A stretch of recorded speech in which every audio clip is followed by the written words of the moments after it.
우리가 지난주에 종교 개혁과 관계되는 말씀들 공부했어요.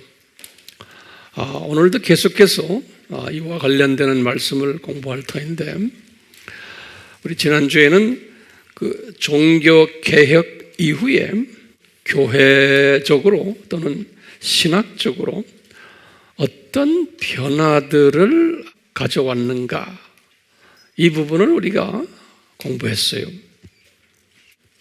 이 종교 개혁이라는 이 하나의 큰 사건이 기독교적인 입장에서 보면 대단한 그 역사적 분기점을 우리에게 가져다 주셨는데요. 이 종교 개혁을 통해서 네 가지 종말론 학설들이 발전되기 시작했어요. 다른 부분도 있지만 우리는 지금 종말론에 지금 초점을 맞추기 때문에 그래요. 어떻게 이 종말론 학설이 진행되었냐면, 이 종교 개혁 이전에, 훨씬 이전에 초대교회에서 가지고 있었던 역사적 전천년주의, 이 역사적 전천년주의가 중세에 들어오면서 없어져 버렸어요.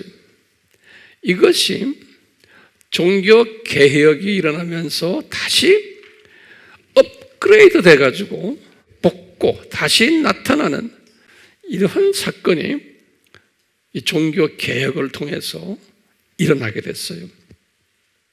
그와 동시에 무천년주의도 종교 개혁을 통해서 새롭게 업그레이드 되는 그런 일이 일어났어요. 그리고는 한참 있다가 우리가 공부했지만 1800년도에 들어와서 산업혁명이 일어나면서 이제 후천년주의가 태동하게 됐고요. 그리고는 1900년에 들어와서 세대주의가 태동하게 된 것들 모두가 이 종교개혁이라는 이 엄청난 이 사건을 통해서 일어났었어요. 우리가 지난 시간에 이 종교개혁 이후에 기독교계가 어떤 변화들이 일어났는가에 대해서 우리가 공부했어요. 그래서 7가지를 제가 말씀을 드렸는데, 이거 항상 머릿속에 기억하시고 이렇게 기도 가운데도 말씀 가운데도 이렇게 묵상하시길 바라요. 첫 번째는 뭐였어요? 로마 가톨릭 교회 안에 큰 폭풍이 일어났어요. 그래가지고 두 번째로는 로마 가톨릭 교회가 이제 반토막이 난 거예요. 이제 개신교가 등장하게 된 것이죠. 이것 때문에 세 번째는 로마 가톨릭 교회가 자체 내에서 쇄신 운동이 일어났어요. 그 쇄신 운동의 일각으로 예수회가 탄생된 거예요. 네 번째로는 크리스천들 중에서 현대 과학 운동이 일어났어요. 기독교인들 중에서. 다섯 번째로는 같은 기독교인들 안에서 현대 철학 운동이 일어났어요. 그리고는 여섯 번째로 기독교인들 안에서 프리메이슨 운동이 일어났어요. 그리고는 일곱 번째로 이 기독교인들 안에서 일루미나티 운동이 일어났어요. 그러면 우리가 이제 질문이 있어요. 이게 우연인가요? 한번 거기다 노트에 적으세요. 이게 우연인가요?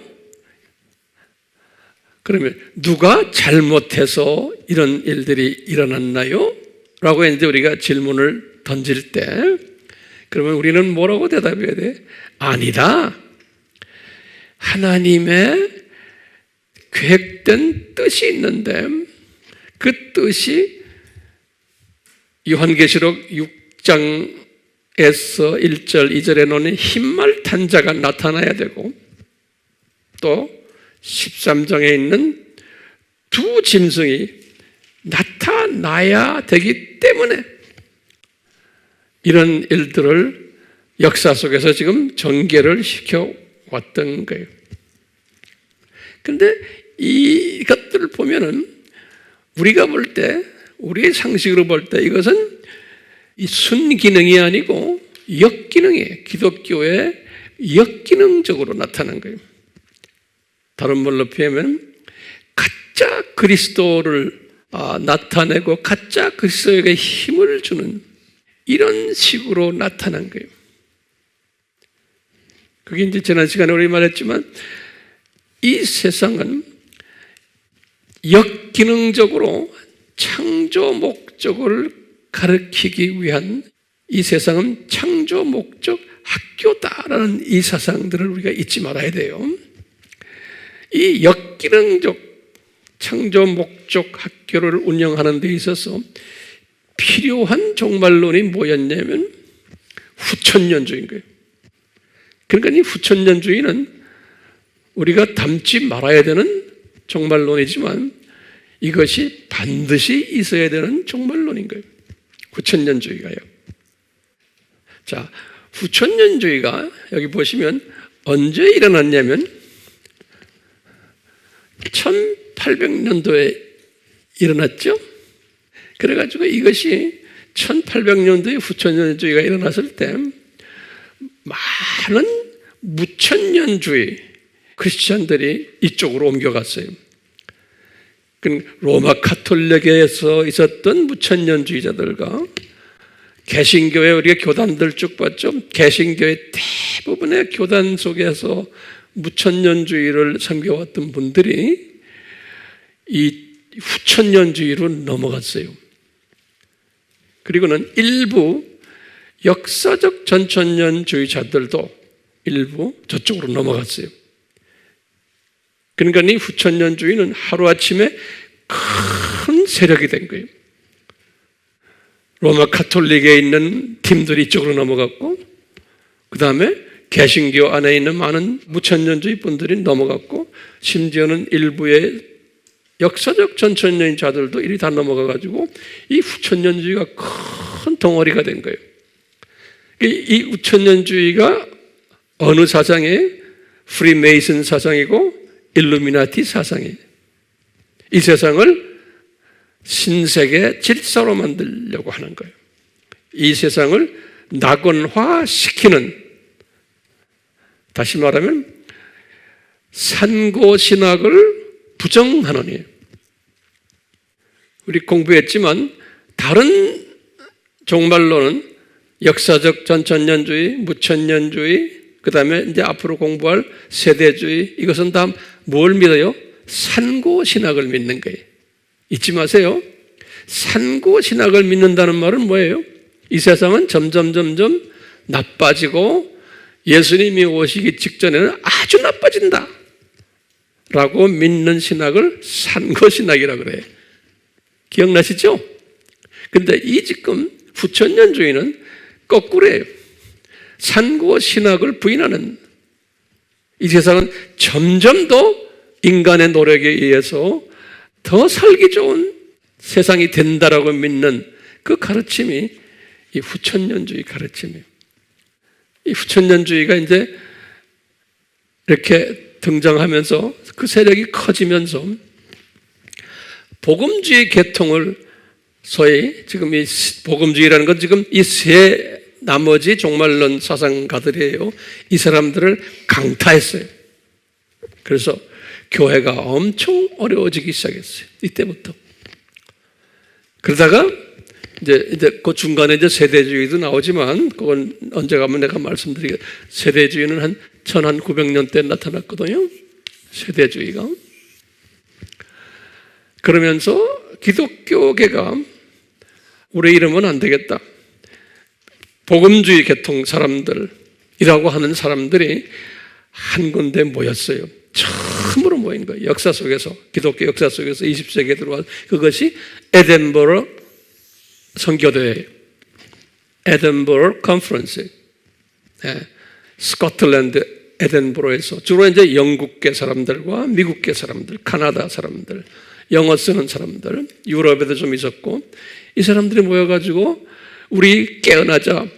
지금 20세기가 지금 들어왔는데 예수님이 곧 오실 것 같은데 이 소위 후천년주의자들, 일루미나티와 프리메이슨과 이 로마 카톨릭까지 다 합해가지고 이렇게 지금 비성서적인 행동을 한다. 그러니까 우리 모여서 한번 단합대회를 하자. 그 단합대회가 에든버러 단합대회예요. 아주 유명한 거예요. 1900 몇 년에 10년에 우리 잊지 마세요. 이 단합대회를 딱 하는데 거기에 주최자 되는 어떤 한 분 이름을 제가 안 되겠어요.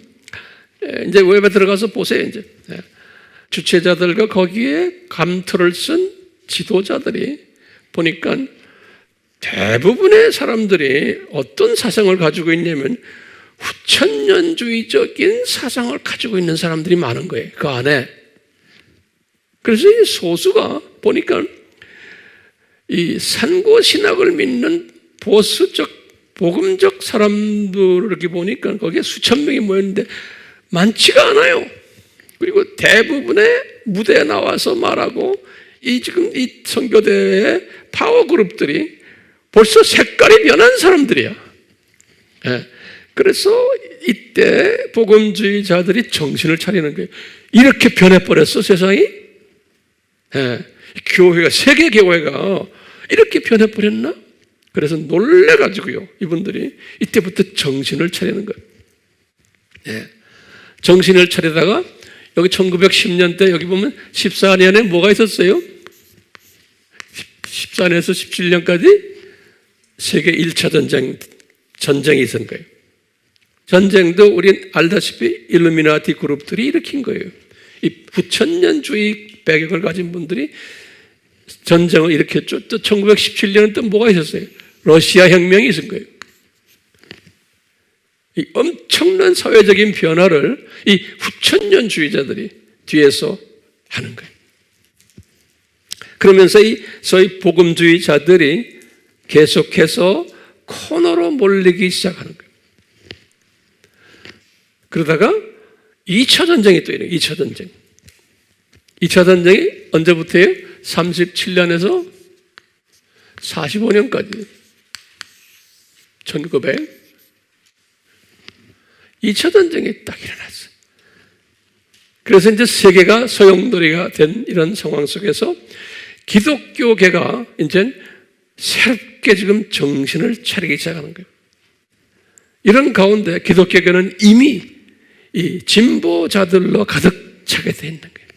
그래가지고 이 진보자들이 일루미나티 세력들이 뒤에서 배경이 돼가지고 1948년에 WCC를 만든 거예요.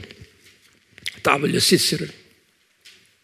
그러면서 엄청난 정치 파워가 된 거예요. 여태 로마 카톨릭은 WCC를 뒤에서 만든, 뒤에서 조종하는 큰 형님이에요. 왜냐하면 전 세계 기독교의 52%가 로마 카톨릭이에요. 절반이. 그렇기 때문에 로마 카톨릭들은 너희들끼리, 내 동생들 너희들끼리 놀아라. 내가 뒤에서 봐줄게. 그래가지고 로마 카톨릭은 WCC에 들어오질 않았어요. 그렇지만 정교회들부터 저희 진보 교단들이 다 여기에 들어왔어요. 우리나라도 그 당시에 WCC의 대표를 보낸다, 안 보낸다 이래가지고 우리나라 장로교가 둘로 갈라진 거예요. 통합과 합동이. 다 이것 때문에 갈라진 거예요. 기장은 이미 저쪽으로 넘어졌고, 그래서 합동은 거기에 가면 안 된다. 그쪽과 연계하면 안 된다 하는 게 합동이에요. 신학교가 무슨 신학교예요? 총회신학교라고 그러죠. 근데 한경직 목사님을 위시해서 또 한 팀들은 아니다. 우리가 그들과 교제해야 된다. 그래가지고 교제한다고 해서 만든 장로 교단이 뭐예요? 통합이에요. 장로교 신학교예요. 그 세력들이 그때부터 있었기 때문에 오늘날 와서 어떻게 됐어요? 변질됐죠? 이 뿌리가 있어야 돼. 이 역사적인 뿌리를 아셔야 돼요. 자, 이렇게 돼가지고 있다가 복음주의 세계 리더들이 놀래 자빠져가지고 우리도 뭘 만들자. 그거 만든 게 1951년에 WEF를 만들었어요. World Evangelical Fellowship이라고 그래요. 그러다가 1970년 말 80년대에 와서 WEA로 바꿨어요. 이름을 Alliance라고. World Evangelical Alliance. 그래서 WEA라고 그러는 거예요.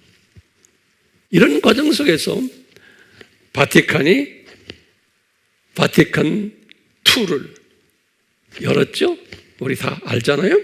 62년에서 65년. 이렇게 하면서 이제 이 바티칸이 이 구원론을 종교다원주의 쪽으로 이제 공식화시킨 거예요. 이때 종교다원주의예요. Religious Pluralism이죠. 모든 종교는 같다.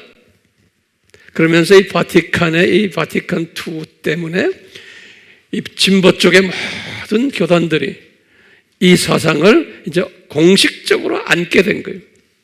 이 사상을. 그러니까 이 개신교 쪽에서, 소위 복음주의 쪽에서는 이것 때문에 개신교가 둘로 갈라져 버린 거예요.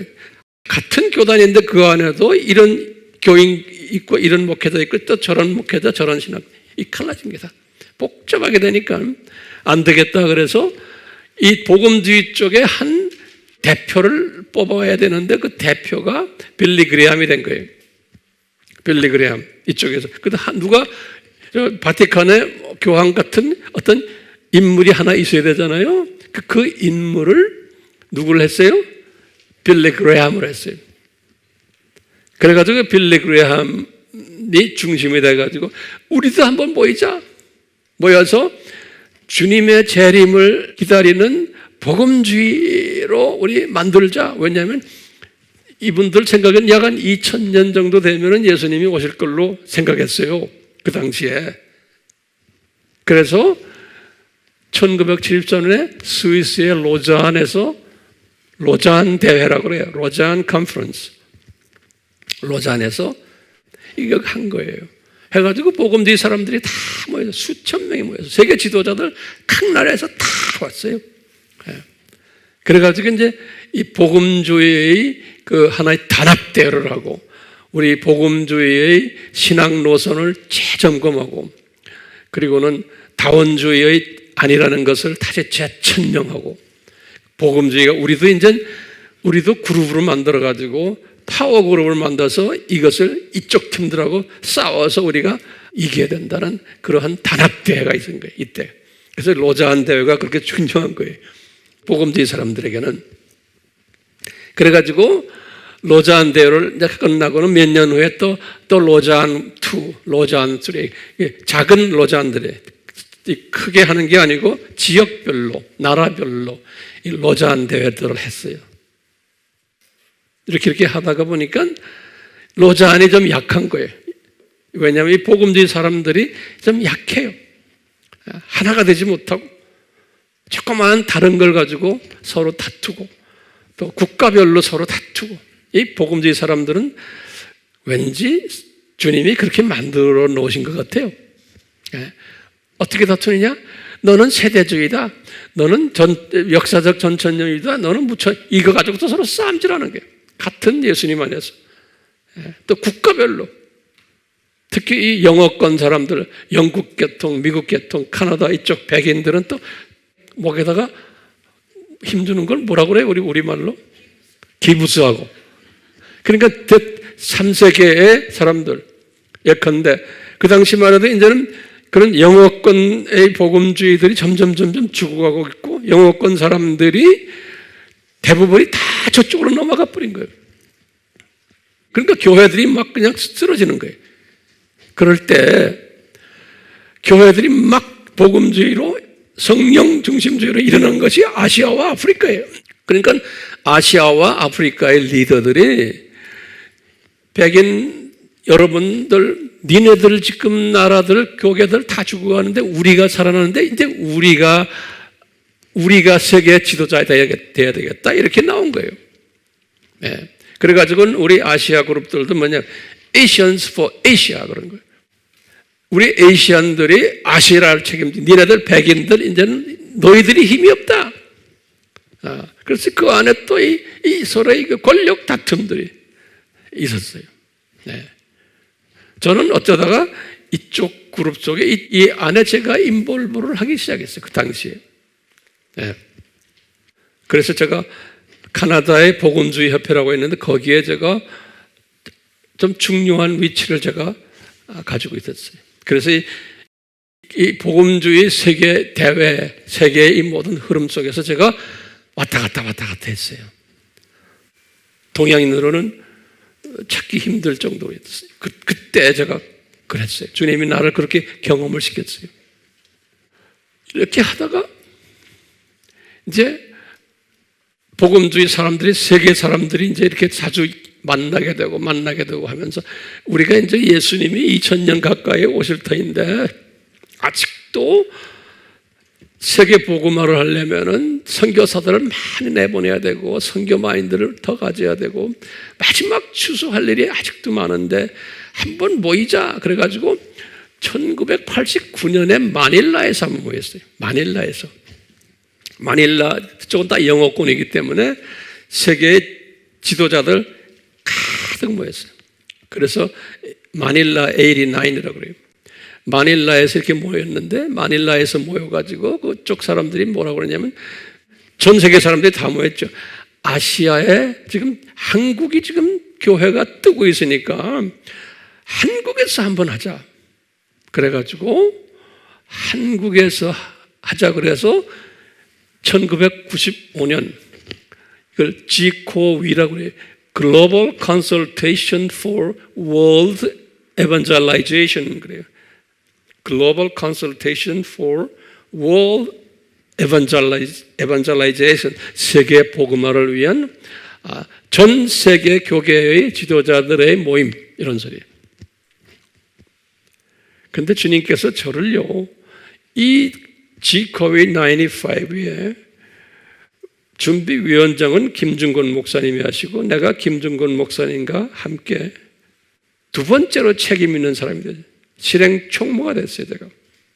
그래가지고 세계의 모든 지도자들과 제가 매일 대화하며 그분들과 미팅하면서 이 대회를 3파역으로 했던 사람이에요.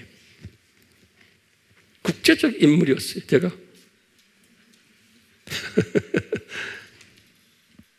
그러다가 주님이 이 대회를 어떻게 어느 정도 해놓고는 노봉린 박사라고 있어요. 노 박사가 내 후임자로 들어가고 저는 그 후부터 주님이 선교지를 다니기 시작했어요. 그때부터 제가 여기 아미에 텐트 쳐놓고 컨테이너를 해놓고는 그때부터 제가 숨어버렸어요. 20년을 숨어버렸어요. 그러다가 여러분들 만난 거예요. 네. 그러면서 제가 이렇게 선교 일을 하고 있는 사람이 됐어요. 어쩌다가 제 이야기하게 됐어요. 왜냐하면 이 역사 속에 제가 들어가 있었던 사람이에요. 네. 그냥 평범한 조그만 교회의 목회자가 아니에요. 전 세계를 가슴에 안고 그 전 세계의 지도자들을 이렇게 조종했던 사람이에요, 제가요. 그렇게 주님이 저를 그렇게 만드셨어요. 그러다가 주님께서 모세를 광야에 던지듯이 제가 광야 생활을 한 20년 했어요. 하다 보니까 더 젊어졌어요. 예. 자, 이런 이야기를 제가 하는 이유가 있어요. 자, 여러분들. 이런 걸 하면서 제가 느낀 게요. 이렇게 복음주의 사람들이 열심히 하지만 이 후천년주의 사람들의 세력이 점점 더 강해지는 거예요. 이 사람들이. 뭐 어떻게 막을 길이 없는 게 더 강해져요. 예. 그러면서 두 짐승에 관한 이 사건이 더 구체화되는 거예요. 그러니까 우리는 이런 걸 다 알기 때문에 저나 여러분들은 이분들이 이 두 짐승이 더 강해져야 돼요? 안 강해져야 돼요? 강해져야 되는 거예요. 그리고는 왜 다원주의가, 가짜 그리스도가 왜 이렇게 더 세지는가? 거기에 대한 질문을 자꾸 던지게 되는 거예요. 왜 이렇게 가짜들이 더 날 치는가? 지금 오늘날 우리나라에 와보면 우리나라 정세도 다 거기에 지금 하나의 한 부분이에요. 예. 왜 진보 쪽이, 다시 말하면 이 자유진영 쪽이에요. 기독교를 말살하려고 하는 이 세력이 정권을 가지고, 미국도 마찬가지예요. 유럽도 마찬가지예요. 각 나라가 이 세력들이 더 강해져 가지고 기독교인들을, 특히 이 복음주의 기독교인들을 이렇게 어렵게 만드느냐. 그리고 우리나라의 젊은이들도 마찬가지고 40대, 50대, 60대, 70대까지도 이제는 종교다원주의 말을 하지 않으면 안 되는 사회가 되어버린 거예요.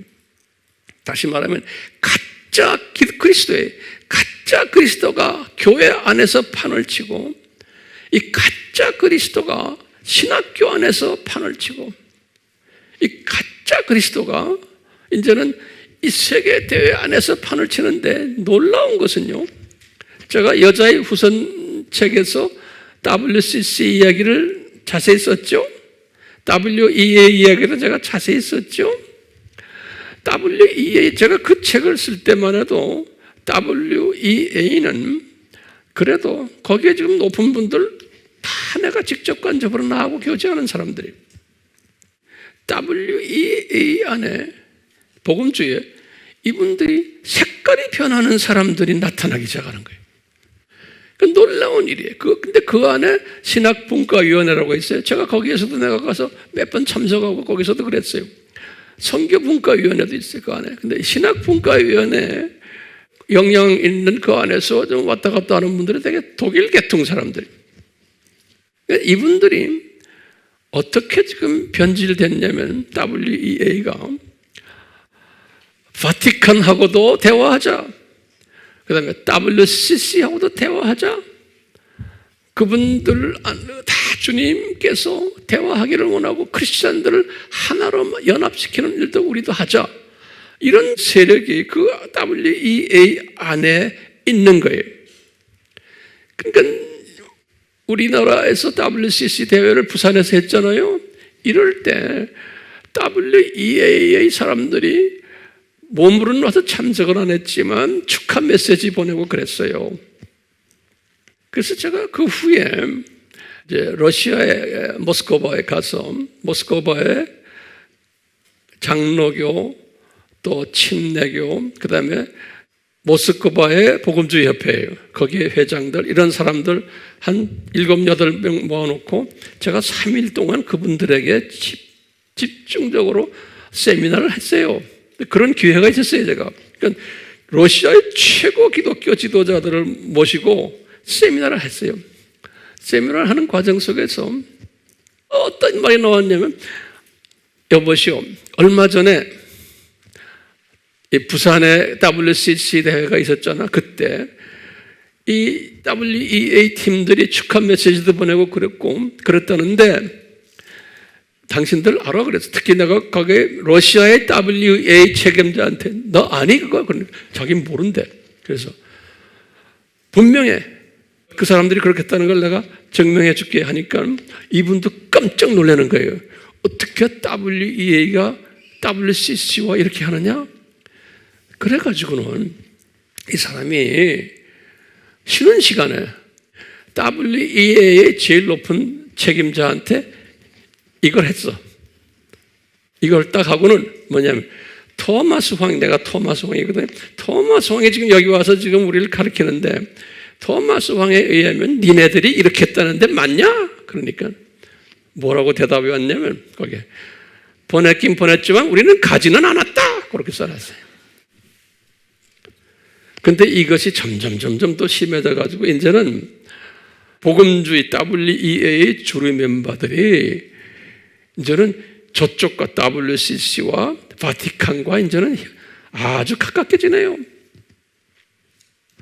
그러니까 이 안에서도 이 파워 그룹들이 그러는 거예요. 그 안에서. 그러니까 이 놀랄 노자예요. 그러니까 나머지의 순진한 WEA 멤버들은 이걸 보고 안타까워하면서도 설마 차고 있거든요. 오늘날 지금.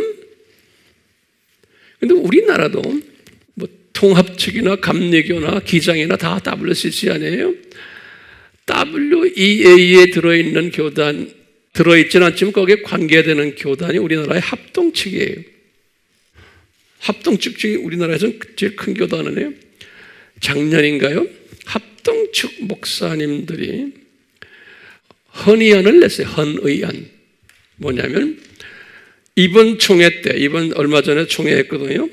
9월 달이면 총회하는 이번 총회 때 우리 합동이 WEA와 손을 끊자라는 헌의안을 냈어요. 그만큼 심각한 거예요. 그러니까 얼마 전에 WEA와 좀 관계되는 몇몇 목사님들이 있어. 이름 대면 여러분이 다 아는 목사님들이요. 이분들이 WEA와 손을 끊으면은 한국 교회가 좀 고립된다. 그러니까 끊지 마십시오라는 그런 것이 또 발표됐어요. 그분들이 나와서 기자회견했어요. 얼마 전에. 근데 이번에 제가 이렇게 유심히 보니까 헌의안을 아마 올리질 않았던 것 같아요. 그만큼 우리나라도 소위 보수라는 우리나라의 그 유일한 보수 교단이 지금 뭐예요?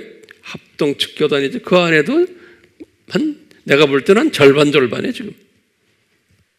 그리고 또 무슨 보수 교단 하나 있죠. 합신. 그 고려신학교 쪽에. 그쪽은 굉장히 강해요. 강한데도 그 안에도 이 진보주의 사람들이 지금 꽤 많아지고 있어요. 그러니까 내가 이런 얘기 하는 건요. 세상이 이제는 점점 더 이렇게 돼가고 있다는 것을 제가 말씀드리려고 하는 거예요. 앞으로는 더 심하게 될 거예요. 앞으로도. 다시 말하면 이 세상이요. 창조 목적 학교이기 때문에 그러는 거예요. 창조 목적 학교이고 교육 방법이 적그리스도를 강화시키는 교육 방법인 거예요. 역기능적 가짜 그리스도를 강화시켜서 우리 지난 시간에도 말씀드렸지만 진짜 그리스도에 대해서 더 갈망하게 하고 하는 그러한 교육 방법 중에 하나이기 때문에 그래. 그렇기 때문에 예수님이 재림 전에는 이것이 더 강해질 거라는 거예요. 그러면 여러분들 좀 이거 좀 잘 적으세요. 이 학교 교육 과정이 뭔가, 교육 프로그램이 뭔가, 커리큘럼이 뭔가, 그걸 좀 적어보세요. 간단하게요. 우리가 배워야 되는 것들이에요. 예? 우리 학생들이 지금 이 세상에 살면서 첫 번째 뭐냐면 창세전에 삼위 하나님이 삼층천에 존재하셨는데 장차 하나님의 자녀들을 창조해가지고 창조 목적을 가르쳐야 되겠다라는 프로그램을 짜신 거예요. 창세전에. 이 프로그램을 짜시고는 두 번째로 예수 하나님이 제2위 되시는 하나님인 예수님이 이 세상에 내려오시는 프로그램이에요. 그래서 이분이 저주를 받으시는 이 프로그램이에요. 자, 그런데 세 번째로 요 예수 하나님이 100% 하나님이심을 우리가 알고 있어야 돼요. 다시 말하면 하나님의 아들이세요. 이와 동시에 이분은 100% 사람이 되신 거예요. 100%. 그래서 인자가 되신 분이라는 것을 우리가 교육받아야 되는 거예요. 그 다음엔 또 뭐가 있냐면요, 우리가 인간은 이제 장차 이제 만들어질 텐데, 인간은 왜 만들어지느냐? 하나님의 창조 목적 파트너로 삼기 위해서요. 창세기 1장 28절이에요. 그래서 창조 목적 파트너로 삼기 위해서 인간을 창조하셨는데, 이 인간들을 창조 목적 훈련을 좀 시켜야 되겠다 디자인하신 거예요. 교육 프로그램에서. 그래서 이 세상으로 떨어뜨리는 거예요. 하나님의 예정된 사람들 학생으로 떨어뜨리는 거예요. 그래서 이 세상 7,000년이 창조 목적 학교인 거예요. 그래가지고 창조 목적 파트너 교육을 받는 거예요. 그런데 이 학교의 교장이 예수님인 거예요. 우리는 학생이고, 그 다음에 여기에 교감이 있는데 사탄인 거예요. 그 다음에 나쁜 교사들이 있는데 마귀들과 귀신들인 거예요. 또 사탄의 자녀들인 거예요. 그러니까 이 학교가 어떤 학교냐면, 한마디로 하면요, 지금 이 7,000년의 이 학교가 창조 목적을 훈련시키는 학교고, 거기에 있는 학생들이 있는데 그 학생들을 훈련시키는 거예요. 그 훈련 과정 속에서 하나님께서 지금 이 가짜 그리스도들, 가짜 교장들을 많이 만들어내는 거예요. 그러니까 교과목 중에 하나예요. 교과목 중에 하나예요. 이런 과정 속에서 하나님께서는 지금 종교 개혁을 일으키게 하신 거예요. 그래가지고 4가지 종말론 학설들을 디자인하셔가지고 우리 학생들을 교육시키는 거예요. 이런 과정 속에서 교회 시대 첫 500년은 역사적 전천년주의를 하게 했고, 근데 그 전천년주의가 좀 약점들이 좀 있었어요. 문제들이. 우리 공부했잖아요. 그리고는 중세 때에 무천년주의를 허락하셔가지고 하게 하셨어요. 그런데 갑자기 종교개혁이 일어나면서 역사적 전천년주의, 과거 첫 500년 동안 했던 것을 복고시키는 운동을 허락하신 거예요. 자, 그러면 종교개혁이라는 그 엄청난 이 사건이 우선 왜 일어났고, 그 다음에 새로운 이 업그레이드된 역사적 전천년주의가 왜 일어나게 됐는가? 그 배경이 있어요. 배경이에요. 왜 그러냐면요, 종교개혁 일어나기 한 200년 전부터 성경을 번역하기 시작했어요. 이 성경이 과거에 중세 때는 로마 가톨릭 밑에서는 성경 읽으면 안 돼요. 그러니까 성경을 프린트하지 않았어요. 아주 어려운 원어 성경만 있었지, 평신도들은 성경 볼 수가 없었어요. 이게 성경 말씀의 지식이 없었으니까 읽다 까막 눈들이 된 거예요. 자, 그래서 제가 여기다 적었지만 1382년에 위클립 바이블이 처음으로 나왔어요. 영어로 된 거예요. 신구약이 다 있는 위클립 바이블이에요. 아주 대표적인 바이블이에요. 그리고는 이안 후스 바이블이에요. 이 사람 1412년에 이 위클립의 영향을 받은 사람이다. 항상 그러면 제자들이 있어요. 영향받은 사람들이. 그래가지고 이안 후스가 보헤미아 언어로, 체코슬로바키아 언어, 체코 언어로 유명해. 얀 후스 바이블을 만들어요. 1412년에 신구약을. 그리고는 이건 유명한 사람의 에라스무스 바이블. 에라스무스는 아주 유명한 학자예요. 네덜란드 사람인데 이 사람이 신약만 라틴어로 만들었어요. 종교개혁 일어나기 1년 전이에요. 1516년에. 이 에라스무스의 영향을 받은 사람이 루터예요. 그래서 루터가 종교개혁 일어나고 1534년에 독일어 루터 성경을 만들었어요. 신구약. 그리고는 종교개혁이 있은 후에요. 영국의 성공회 중심이 돼가지고 영국 왕 이름이 킹 제임스, 이 사람이 지시를 해가지고 영어로 1611년에 신구약을 만들었어요. 영어로. 그래서 지금 이 킹 제임스 바이블이 이 위의 바이블들을 다 참고를 한 거예요. 그래서 제대로 된 영어 성경이 나온 게 1611년에 킹 제임스 바이블. 그래서 우리나라에서 우리가 쓰는 성경도 다 이 킹 제임스 바이블의 영향을 받은 거예요. 자, 그러면 보세요. 이 성경이 이렇게 지금 5가지 성경이죠. 성경이란 건 하나님의 말씀이에요. 이 성경을 평신도들이 읽기 시작한 거예요. 로마 가톨릭 안에서도, 이 개신교 안에서도 성경 말씀을 읽으면서 이제 눈이 뜨이기 시작하는 거예요.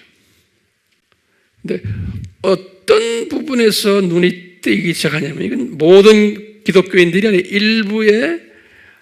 일부의 특별한 남은 자들이에요. 이 사람들이 이 성경을 읽으면서 눈을 뜨기 시작하는데, 그건 적당히 읽은 게 아니에요. 아주 자세히 읽고 공부하고 암송하고 묵상하고 하면서 이분들이 눈을 뜨기 시작하는 거예요. 그냥 읽어만 가지고는 눈 못 떠요. 뭐에 대해서 눈을 뜨냐면, 이거 중요한 거예요. 다시 말하면 말씀을 읽고는 눈을 뜨기 시작하는 게 뭐냐면, 창조 목적이 무엇이구나 라는 걸 먼저 깨닫게 되는 거예요. 성경 속에 기록이 되어 있는 거예요. 그 다음에는 이 창조 목적 학교의 교장이 누구구나, 교장이 예수 그리스도시구나, 이것을 깨닫게 돼요. 예수님의 정체성. 세 번째는 이 학교의 학생이 우리구나, 학생이 우리 크리스천들이구나. 네 번째는 이 세상이 7,000년인데 이 세상이 창조 목적 학교구나.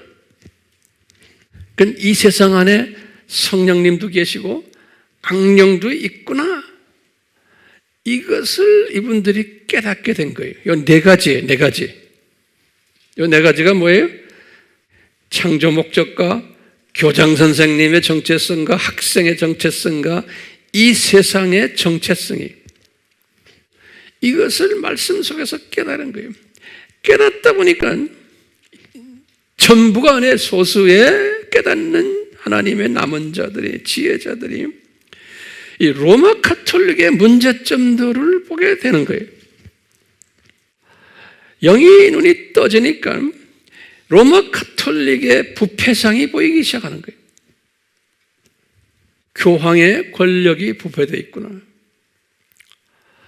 교황의 만몬주의구나, 돈 좋아하는구나, 이런 걸 다 보게 된 거예요. 두 번째로는 로마 가톨릭의 신학의 문제점이 있구나 라는 것을 보게 되는 거예요. 예컨대 하나하나 적어보세요. 마리아 학설이 잘못됐구나. 성인 숭배 학설이 잘못됐구나. 연옥 학설이 잘못됐구나. 면죄부 구원론이 잘못됐구나. 또 교황이 천국 열쇠를 가지고 있다는 것 잘못됐구나. 그 다음에 교황이 천국 열쇠를 가지고 있기 때문에 로마 가톨릭에 등록해야지만 구원받는다는 학설이 잘못됐구나. 무천년주의에도 좀 문제가 있구나라는 걸 깨달은 거예요. 또 역사적 전천년주의도 과거에 문제 있었지만 업그레이드 시켜야겠구나 라는 필요성을 느끼기 시작한 거예요. 그러니까 지금 이런 걸 깨달으면서 이분들은 자기들은 몰랐지만 요한계시록의 흰말 탄 자와 요한계시록 13장의 두 짐승까지는 보질 못했지만 이분들이 이것을 깨달음으로 해서 이 두 짐승까지를 이제 우리가 볼 수 있는 그 적그리스도 세력들을 볼 수 있는 그 눈이 뜨기 시작한 거예요. 이건 말씀 속에서. 그러면서 이분들은 특히 무천년주의를 딱 보면서 무천년주의의 장점들이 있어요. 무천년주의의 장점을 보게 된 거예요. 뭐냐면 무천년주의가 성경을 해석을 굉장히 정교하게 해요.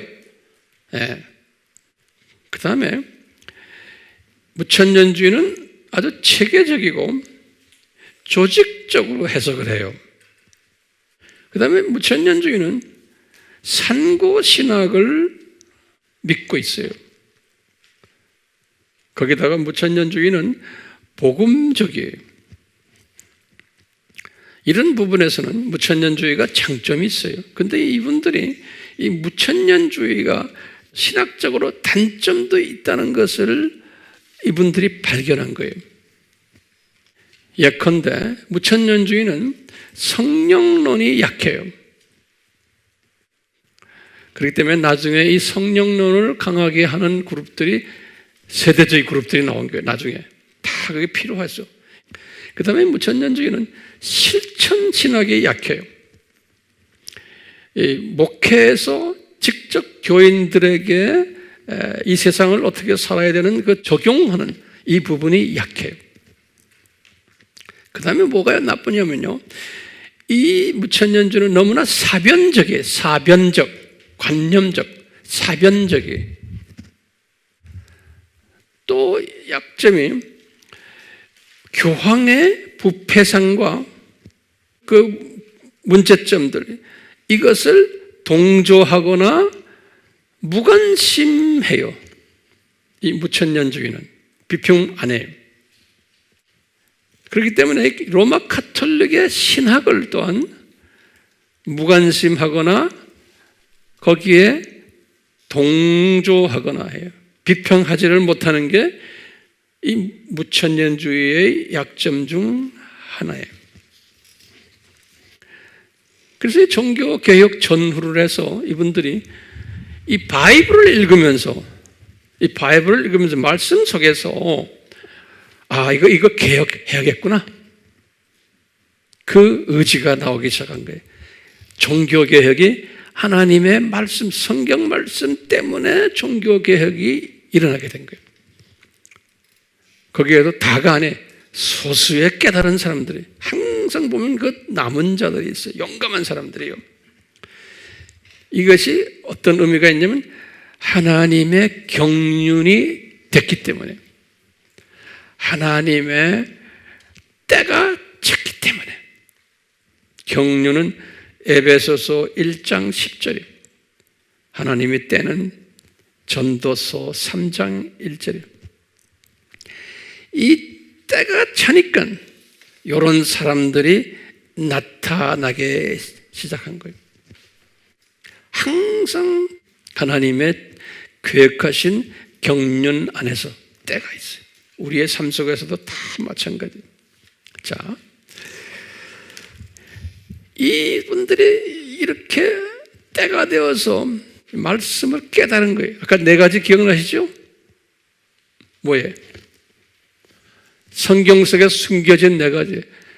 창조 목적, 예수님의 정체성, 그 다음에 학생, 인간의 정체성, 그 다음에 이 세상의 정체성이. 다시 내가 반복해요. 성경 속에 숨겨져 있는 것이 창조 목적, 두 번째는 예수님의 정체성, 그 다음에 학생들, 크리스천들의 정체성, 그 다음에 이 세상 정체성. 이 네 가지가 말씀 속에 숨겨져 있는 거예요. 이분들이 그것을 소수지만 깨달은 거예요. 깨닫다 보니까 로마 가톨릭에 잘못되어 있구나, 교회가. 이 정체성에 딱 비춰보니까. 그리고 이 무천년주의도 이게 잘못됐구나. 로마 교황도 잘못됐구나. 성서에서 떠나 있구나. 그러면서 이분들은 역사적 전천년주의도 처음에 있는 500년 동안에 그게 잘못됐구나. 이것을 업그레이드 시켜가지고 역사적 전천년주의를 만들어야 되겠다는 그룹들이 소수지만 나타나기 시작한 거예요. 그리고 또 한 그룹은 뭐냐? 무천년주의자들로서 남아있으면서 무천년주의를 업그레이드 시켜야겠구나 라는 사람들도 나타나기 시작한 거예요. 무엇 때문에? 말씀을 깨닫고 다 이렇게 된 거예요. 말씀을 깨닫고. 그래서 오늘 본문 말씀에 시편 19편 105절, 아주 유명한 말씀이죠. 주의 말씀이 내 발의 등불이요, 내 길에, 발 앞에 있는 등불이지만 내가 쫙 가야 되는 방향 제시해주는 내 길에 빛이다. 그러니까 주의 말씀이. 그러니까 예수님의 말씀이 당장 내가 어떻게 살아야 되나, 오늘날 어떻게 해야 되나 이것만이 아니고 앞으로 어떻게 가야 되나를 보여주는 빛이라는 거예요. 등불만이 아니고. 이 말씀하시면서 똑같이 119편 103절에는 뭐라고 그랬냐면, 이 주의 말씀이 하나님의 자녀들에게는 꿀보다도 더 달다 그랬어요. 꿀보다도 더 달다. 하나님의 자녀들에게는, 근데 모든 하나님의 자녀는 아니에요. 소수의 하나님의 자녀에게는 꿀보다도 더 달다 그랬어요. 그러면 가만히 여러분들 묵상해 보세요. 꿀보다도 달다 하면요, 이 말씀이 이렇게 내가 눈으로 지금 보는 것으로 되는 게 아니에요. 이 말씀을, 그래서 여기다 제가 적어놨어요. 빵의 예, bread illustration 그래요. 빵 예화 그래요. 이거 같이 외우세요. 영어로도. 이게 하나님의 말씀, 영의 양식이에요. 하나님 말씀이 이게 영의 양식이죠. 이게 양식이에요. 푸시에요. 영양가가 있는. 그리고 또 하나님의 양식은 또 뭐가 있냐? 양날 달린 검이라고 그랬죠. 검이라면 쏘더라고요. 양날 달린 검.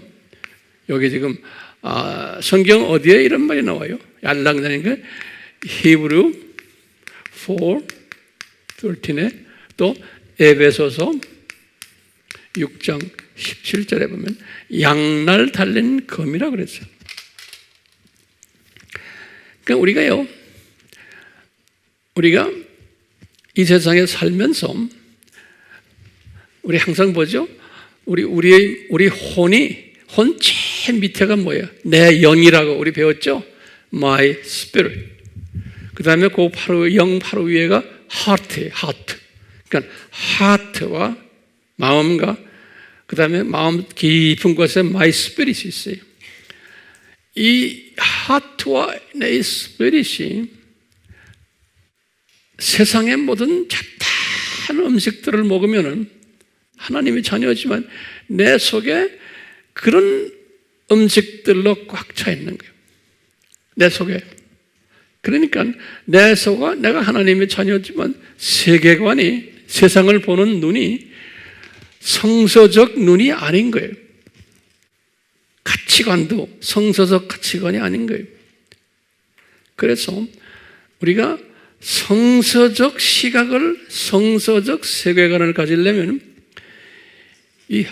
지금 종교개혁대 사람들처럼 하나님의 말씀을 먹어야 되는 거예요. 먹은데 어디까지 먹어야 되느냐? 이 말씀을 깊이 내 속까지 먹어야 되는 거예요.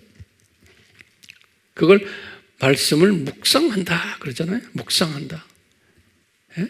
그러면 이 안에서 나의 더러운 이 과거의 세속적인 비성서적인 세계관들이 말씀의 칼에 의해서 잘려나가는 거예요. 자기도 모르게. 그리고는 성령님의 불과 씻으심에 의해서 이것이 없어지는 거예요. 성령님.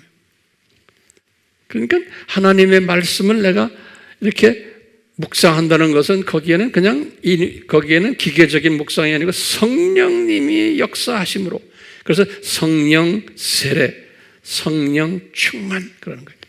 성령님이 도와주시면서 그 말씀 속에 있는 칼이 도려내는 역사들, 성화시키는 역사들을 하는 거예요. 그런데 이 종교교육 때 이런 분들이 있었던 거예요.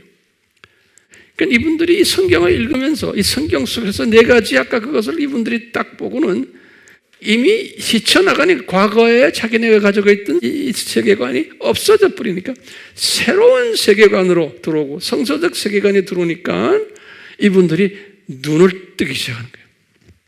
눈을 뜨기 시작하면서 이 네 가지를 딱 보는 거예요. 아, 이 세상이 창조 목적을 위한 세상이구나. 창조 목적이 중요하구나. 그러기 위해서 예수님이 오셨구나. 예수님의 정체성이요. 진짜 그리스도가 오셨구나. 그 다음에 학생은 누구구나? 우리다. 그리고는 이 세상은 어떤 세상이다. 라는 걸 깨달은 거예요, 사람들이. 깨달으면서, 이 안에 그리스도들이, 가짜 그리스도들이 훈련시키기 위해서 많이 나온다는 것을 성서를 읽으면서 깨달은 거예요. 그러니까 가짜들이 많이 나온다는 것은, 그러니까 이 교육 방법이 순교육 방법이 아니고 역교육 방법인 것을 이분들이 깨달은 거예요. 그것뿐 아니라 하나님의 자녀들은 다양하게 무천년주의도 있고 전천년주의도 있고 그 당시만 해도 이것을 다 이분들이 본 거예요. 네. 그렇기 때문에요, 우리가 지금 이런 말씀을 공부하면서 저도 그렇고 여러분들도 그렇고요, 우리가 이 종말론 학설들을 공부하면서요, 이것을 그냥 보기만 해요. 눈으로 보기만 하고 듣기만 해요. 이래가지고는 내 속에 있는 옛 세계관이 없어지질 않아요. 그 많은 사람들이 웹에 들어와서 그냥 이렇게 듣기만 하고 보기만 해요. 그래가지고는 변하질 않아요. 절대로 안 변해요. 우리 이렇게 할 때 얼마 정도 남는다? 한 5%라고 그랬죠? 우리 기억나시죠? 이 빵을 쳐다보는 사람이 있고 이 빵을 만지는 사람이 있어요. 이 만지는 사람은 뭐라고 그랬어요? 이 사람들은 라이팅 하는 사람, 글을 쓰는 사람들이. 여러분들 지금 노트에다 쓰고 있죠? 아직까지 쓰기만 한 거지 이것이 나한테 남지 않아요. 한 10%에서 15%라고 해요. 이 엄청난 주님의 말씀이 나를 변화시키질 않아요. 절대로 변화시키지 않아요. 왜? 내 속까지 들어가지 않았기 때문에. 그 다음에 이 말씀, 이 떡을 이제 내 입에다가 집어넣는 거예요. 그래서 롤링, 이 안에서 왔다 갔다 하는 거예요. 요건 지금, 요거를 뭐라고 그러냐면 공부한다 그러잖아요, 우리. 스타디잉 하는 거예요. 이 스타디잉 하는 것은 의미가 무엇인지를 깨닫는 거예요. 의미가 무엇인지를. 여러분들이 지금 이 과정을 하고 있어요. 그러면서 의미가 뭔지를 깨닫고 있어요. 이것 가지고 나의 세계관이 변하지 않아요. 이건 25% 정도의 효과가 있대요. 절대로 안 변해요. 일주일만 있으면 다 까먹어요. 머리만 커지죠. 이 입에서만 갖고 있으면 안 되죠. 이걸 넘겨야 되잖아요. swallowing 그랬어요. 이것을 암기하는 거예요. 메모리하는 거예요. 암기. 요 암기를 하면 약 한 50%라고 그래요. 항상 내가 강조하지만 암기하는 방법이 첫째가 뭐예요? 어떻게 하면 암기해요? 반복이에요. repeat. 반복해야 돼. 자꾸 반복해야 돼. 그러니까 노트에 있는 걸 또 보고 또 보고 또 보고. 예. 반복하는 가장 좋은 방법이 뭐예요? 가르치는 거예요. 티칭하는 거예요. 가르치는 거예요. 항상요, 이런 이야기를 제가 자주 해요. 전문가들의 이야기예요. 내 속에서 나오는 내 음성이, 내 말이 내 귀로 다시 들어올 때 이게 밑으로 내려간다는 거예요. 내 음성이, 내 말이 내 귀로 다시 들어올 때 그것이 밑으로 들어간다는 거예요. 메모리로. 그렇기 때문에 소리 내면서 티칭해야 돼. 가르쳐야 되는 거예요. 가르치면은 반복하고, 가르치면은 배우는 사람이 복받고, 나도 복받고, 이 가르치는 게 그렇게 중요한 거예요. 이렇게 해서 하면은 swallowing, 넘겨서, 그래서 내 마음 깊이 들어가는 것이 이건 소화하는 거죠. 다이제스팅이. 이것을 메디테이션이라고 그러죠. 묵상이요. 이것을 묵상한다. 메디테이션 한다. 그러면은 하나님의 말씀을 항상 묵상하는데 뭘 묵상해야 될까요? 4가지. 창조 목적이 뭔가 항상 묵상하시는 거예요. 그리고는 이 세상에 내려오신 예수님이 누구신가? 그래서 우리가 기독론을 그렇게 공부를 많이 한 거예요. 그 예수님이 누구신가? 그 예수님은 100% 하나님이시고 100% 사람이시다. 그런데 지금 지금 적그리스도는 뭘 말해요? 요 그리스도가 100% 하나님이 아니고 100% 사람도 아니다. 그냥 하나님이 사람 된 분이 아니라고 말하는 거예요. 어떤 분들은 예수님이 그때 존재한 것도 아니고 그분의 티칭이 존재했다 그러는데 그분의 스피릿이, 그분의 가르침이 존재하는 것이 실제로 사람이 돼서 이 세상에 오신 분이 아니다라고 가르치는 자유신학자가 엄청나게 많아요. 그 안에도 별난 잡소리들이 굉장히 많아요. 근데 그런 잡소리들을 우리가 미워하면 안 돼요. 그런 잡소들이 있어야 돼요? 없어야 돼요? 있어야 되는 거예요. 우리가 이 예수님의 이것으로 딱 무장을 하면요, 그런 잡소리들이 우리를 건드리지 못해요. 그리고요, 많은 잡소리에 의해서 변질받은 하나님의 자녀들을 우리가 새롭게 옷을 입혀주는 일을 하는 책임이 우리한테 있는 거예요. 예? 그렇기 때문에 이 메디테이션 한 사람은 항상 그 다음에 뭐냐면 순종이 있어요. obedient. 순종이 obedient라고 그래요. 순종한다는 것은 내가 이제 발로 뛰는 거예요. 가르친 거예요. 이러다 보면요, 가짜 세력들이 와서 꼼짝을 못해요. 내 가까이 오지도 못해요. 이런 사람은 하나님이 얼마나 기뻐하시겠어요?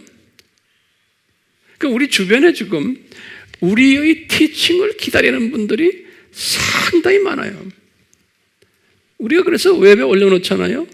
더 많은 사람들이 들어와가지고 깨달아서 생각을 바꾸는, 왜냐하면 주님의 디자인에 의하면 하나님이 택한 사람들은 생각을 바꿔지게끔 돼 있어요. 그것을 이런 도구를 사용해가지고, 우리를 사용해가지고 바꾸게 되어 있어요. 거기에 우리는 참여하는 거예요. 예. 이 깡패 세력들이, 적그리스도 세력들이, 어둠의 세력들이 까부는 것은 당연한 거고 더 심하게 까불 텐데, 그 안에서 이제 하나님의 택하신 사람들은 부정하도록 성령님이 인도하세요.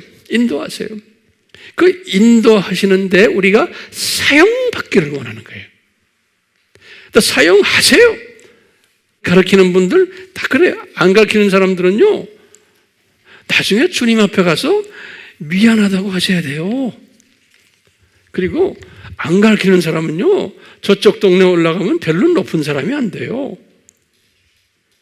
우리가 지금 이렇게 아주 어둠의 세력들이 깔려 있을 때는 강한 빛의 세력들을 또 주님이 만드셔가지고 사용하세요.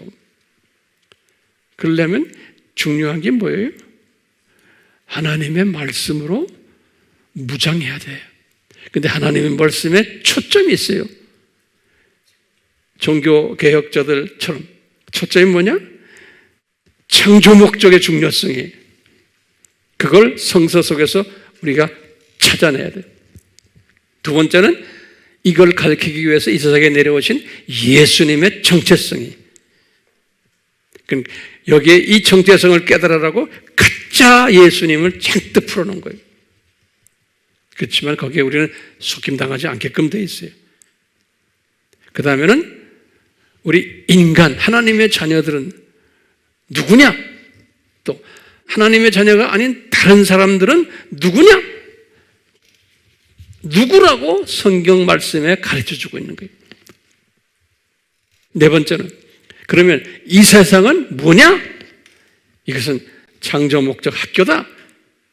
우리는 잠깐 있는 순례자들이다. 나그네들이다.